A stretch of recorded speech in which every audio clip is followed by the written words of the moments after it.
है। जूलिया को चक्कर आने लगते हैं जबकि कैसी सिंक पर जाकर उल्टी कर देती है। टॉम रेडियो ट्राई करता रहता है पर सिग्नल नहीं मिलता। अचानक एक तेज हाई पिच्ड नॉइज आती है और हवा और भी स्ट्रांग हो जाती है। जूलिया दरवाजे बंद करने की कोशिश करती है पर एक हैच खुल जाता है और हवा खिड़कियां तोड़ने लगती है। टॉम एक फ्लेयर जलाता है और थोड़ी देर बाद अंधेरा छा जाता है। अगली सुबह फैमिली शॉक में उठती है कि वो स्टॉर्म से बच गए हैं, लेकिन यॉट आधी तबाह हो गई होती है। जब वो बाहर आते हैं तो देखते हैं कि समुद्र का पानी गायब हो गया है और यॉट अब जमीन पर अटकी है। सब ये देखकर शॉक में आ जाते हैं। कैसी सिग्नल चेक करती है पर नेटवर्क बिल्कुल डाउन होता है। बेन दो मरे हुए केकड़ों से खेलने लगता है। टॉम कंपास चेक करता है और देखता है कि वो उल्टा हो गया है। ये आखिरी बार 7 लाख साल पहले हुआ था। कैसी को लगता है कि उसका बॉयफ्रेंड मर गया होगा और वो टूट जाती है। जब जूलिया उसे समझाने आती है तो कैसी उसे दूर कर देती है और छुपने चली जाती है। जूलिया और टॉम बची हुई सप्लाईज देखते हैं। बेन अपने बर्थडे बलून्स एक पत्थर से बांध देता है ताकि शायद कोई बचा हुआ सर्वाइवर देख ले। टॉम फिर रेडियो ट्राई करता है और इस बार एक आदमी से कनेक्शन हो जाता है। उसका नाम नाव होता है और वो एक सबमरीन का कैप्टन होता है। उसकी सबमरीन भी लैंड पर अटक गई है। वो कंफर्म करता है कि मैग्नेटिक पोल्स रिवर्स हो गए हैं, इसलिए ओशन पीछे हट गया है और जमीन डूब गई है।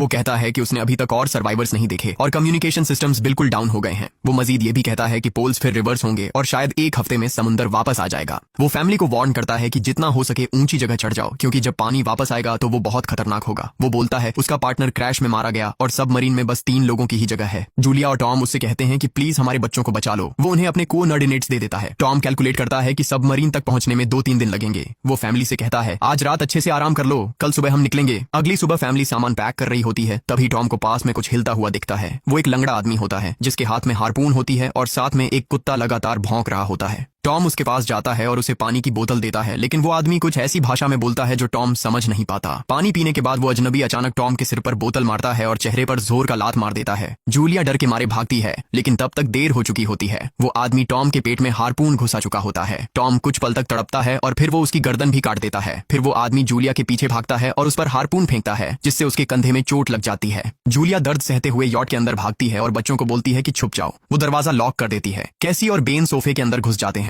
जूलिया उन्हें फ्लेयर गन पकड़ाती है और खुद एक चाकू लेकर बाथरूम में छुप जाती है। वो आदमी दरवाजे पर जोर जोर से धक्के मारता है और आखिर अंदर घुस ही जाता है। पहले वो थोड़ा खाना उठाता है और फिर यॉट में इधर उधर ढूंढने लगता है, फिर बाथरूम की तरफ जाता है, लेकिन जूलिया समझदारी से एक छोटे छेद से बाहर निकल जाती है। वो आदमी सोचता है कि जूलिया भाग गई, लेकिन जैसे ही वो धीरे से निकलने लगती है उसका कुत्ता उसे देख लेता है और भौंकने लगता है। कुत्ता उस पर झपटता है तो जूलिया चाकू से उसे मार देती है। कुत्ते की चीख सुनकर वो आदमी बाहर आता है और अपने कुत्ते की लाश देखकर आग बबूला हो जाता है। इस बीच जूलिया यॉट के दूसरे साइड से अंदर जाने की कोशिश करती है। वो ऊपर चढ़कर टूटी हुई खिड़की से अंदर घुसने लगती है, लेकिन वो आदमी पहले ही वहां पहुंच जाता है। वो उसे पकड़कर जोर से मुक्का मारता है, जिससे वो नीचे गिर जाती है। जूलिया फर्नीचर पकड़कर बचने की कोशिश करती है, लेकिन वो आदमी उसे लात मारकर दूर फेंक देता है। फिर वो उसकी कलाई पर पैर रख देता है ताकि वो चाकू छोड़ दे, और फिर उसके बाल पकड़कर उसका चेहरा जमीन पर दे मारता है और सोफे पर फेंक कर उसका गला दबाने लगता है। बच्चे ये सब कुछ देख रहे होते हैं। कैसे